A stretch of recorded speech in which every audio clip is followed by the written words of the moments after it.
Hello everyone, this is Nehawat. कैसे हैं आप सभी लोग? आई होप सब लोग बहुत अच्छे हैं और बहुत एक्साइटेड है हमारी 70 रूल्स की जर्नी में। आज हम लेकर आए हैं आपके लिए रूल नंबर 41। चलिए बिना किसी देरी के देखते हैं क्या है रूल नंबर 41 में हमारे लिए। यहाँ पर लिखा होगा जो नाउन यूज है एज एडजेक्टिव आपका या फिर सिंगुलर की तरह यूज होगा। मतलब क्या होगा? मतलब कई बार ऐसा होता है कि जो आपके नाउन होते हैं वो एडजेक्टिव की तरह यूज होंगे। अब आप कहेंगे कि मैम नाउन एडजेक्टिव की तरह कैसे यूज होंगे? नाउन तो एक ऐसा वर्ड होता है ना, नाउन एक ऐसा वर्ड होता है जो आपका क्या करता है मैम? नाउन एक ऐसा वर्ड होता है जिसके साथ आर्टिकल आता है, वो तो ठीक है, लेकिन मैम एडजेक्टिव एक ऐसा वर्ड होता है जो क्वालिफाई करता है किसको? नाउन को या फिर आपका प्रोनाउन को। ठीक है, लेकिन यहां पर हम क्या कह रहे हैं? यहां पे आपकी उल्टी ही नैया बह रही है। इसका मतलब क्या होगा कि यहां पर आपका जो नाउन है वो एडजेक्टिव की तरह यूज होगा। एडजेक्टिव की तरह यूज होगा मतलब क्या होता है कि जो नाउन है वो किसी अदर नाउन से पहले यूज होगा, लेकिन वो इसी को क्वालिफाई करेगा, कहीं ना कहीं उससे ही कनेक्टेड होगा। अब ऐसे कई बार होता है कि कई बार जब दो या दो से ज्यादा नाउन आते हैं वो कंपाउंड नाउन हो जाते हैं। कई बार ऐसा भी होता है, कई बार कोई नाउन होता है जो प्रॉपर नाउन का होता है, वो नाउन से पहले यूज होकर प्रॉपर एडजेक्टिव बन जाता है। लेकिन यहां पर हम ऐसे नाउन की बात करें जो होते कॉमन नाउन है, लेकिन वो एडजेक्टिव यूज होंगे जब वो किसी और नाउन से पहले होंगे। जैसे आपने कई बार वर्ड सुने होंगे, जैसे आप बोलते हैं नेल आर्ट, है ना? ये आपका क्या होता है? जैसे नेल आर्ट होती है, या फिर आपने टूथपेस्ट आपके घर में होता है हमेशा, जैसे टूथपेस्ट होता है। तो कभी आपने सोचा कि टूथपेस्ट ही क्यों होता है, टीथ पेस्ट क्यों नहीं होता, या नेल्स आर्ट क्यों नहीं होती, नेल आर्ट ही क्यों होती है? There is a reason behind it. Reason क्या होता है याद रखिएगा। जैसे मैंने बोला नेल, है ना, आर्ट क्या हो गया मैम? नाउन हो गया। पेस्ट क्या हो गया? नाउन हो गया। कैसी आर्ट? Nail art. तो कहीं ना कहीं ये जो नाउन है कहीं ना कहीं एज एडजेक्टिव यूज हो रहा है। अब आपको पता है नेल नेल भी होते हैं, नेल्स भी होते हैं। अब ऐसा नहीं कि ये कॉमन, ये आपका प्लूरल नहीं होते, होते ही आपके प्लूरल भी हैं, लेकिन क्योंकि ये नाउन से पहले यूज हुए हैं, एडजेक्टिव की तरह यूज है, आप इसे सिंगुलर यूज करेंगे, इसलिए नेल आर्ट होता है। अगर ये नेल्स आर्ट मिला तो ये गलत हो जाएगा। उसी तरीके से टूथपेस्ट, आपको पता है टूथ का मतलब क्या होता है जब एक सिंगल दांत की बात होती है।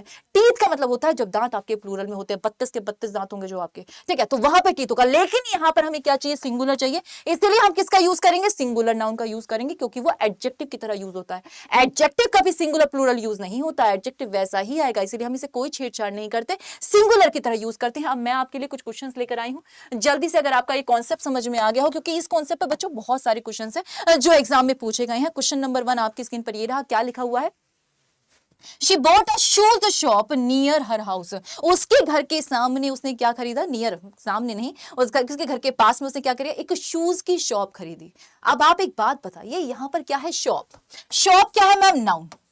नाउन से पहले एक और नाउन है, इसका मतलब क्या है? ये नाउन कोई नाउन नहीं है, ये एडजेक्टिव की तरह यूज हो रहा है, तो इसका मतलब क्या होगा? ये सिंगुलर होगा। तो ये शूज शॉप होगी? नहीं मैम, ये क्या होगा? शू शॉप होगा, SHOE होगा।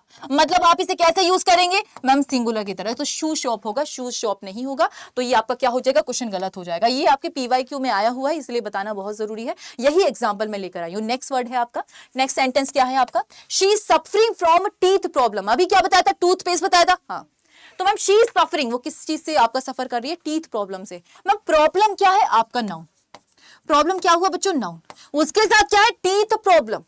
अब टीथ अपने आप में प्लूरल है, हमको क्या चाहिए? सिंगुलर चाहिए, क्योंकि यहाँ पर ये एडजेक्टिव की तरह काम कर रहा है। अगर एडजेक्टिव की तरह चाहिए तो मैम यहाँ पर क्या हो जाएगा? टूथ प्रॉब्लम होती है, टीथ प्रॉब्लम नहीं होगी। ये आपका करेक्ट होगा, अदरवाइज सेंटेंस गलत होगा। नेक्स्ट है आपका क्या होगा? This is a children park. अब आपको अच्छे से पता है मैम पार्क क्या है बच्चों? नाउन। कौन सा पार्क में? बच्चों का पार्क। तो चिल्ड्रन तो अपने आप में प्लूरल होता है, चाइल्ड होता है जो सिंगुलर होता है, उसका जो प्लूरल होगा वो क्या होगा? चिल्ड्रन होगा। हमको यहाँ पर कैसे चाहिए? एडजेक्टिव चाहिए, क्योंकि नाउन से पहले यूज हो रहा है। अगर एडजेक्टिव चाहिए तो ये चाइल्ड पार्क होना चाहिए, चिल्ड्रन पार्क होना चाहिए मैम, चाइल्ड पार्क होना चाहिए। अगर चाइल्ड पार्क है तो सेंटेंस सही है, अदरवाइज सेंटेंस गलत होगा। नेक्स्ट है eye surgery requires advance machine. जो आई सर्जरी होती है उनको किस चीज की रिक्वायरमेंट होती है? एडवांस सर्जरी की। अब मैंने जैसे देखा मैम सर्जरी, सर्जरी तो ठीक है ना, हाँ सर्जरी आपका नाउन है। किसकी सर्जरी मैम? आईज की। तो आई यहाँ पर कैसे है? एडजेक्टिव की तरह यूज हो रहा है, तो कैसे रहेगा? सिंगुलर रहेगा। अगर सिंगुलर रहेगा तो राइट क्या होगा? आई सर्जरी होगा।